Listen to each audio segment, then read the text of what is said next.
next. Go ahead. Yes. Thank you so much.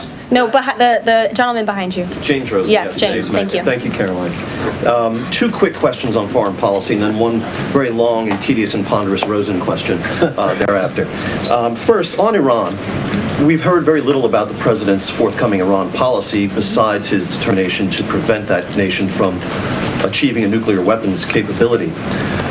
Is it the president's objective, short of the use of U.S. military force, to use the broad array of his powers to try to hasten the end of the Iranian regime? I think the president has actually made his position on Iran very clear, and he made that clear when there were the negotiations about the ceasefire, which we know obviously is now in place, and the deadline on that ceasefire has continued. He said that Hamas and Iranian-backed terrorists would have hell to pay if that ceasefire didn't move forward, and then quickly thereafter it did. I also do have news on the hostage front, which I'm very surprised nobody asked about this because it is big news story, and the White House applauds the release of 8 additional hostages from Hamas captivity, thanks to the ceasefire deal secured by President Trump. 3 Israeli and 5 Thai nationals are being reunited with their families and their loved ones after being held in unspeakable conditions for over 15 months. And the president remains committed to the release of all remaining hostages, and they should have never been taken by the brutal terrorist group Hamas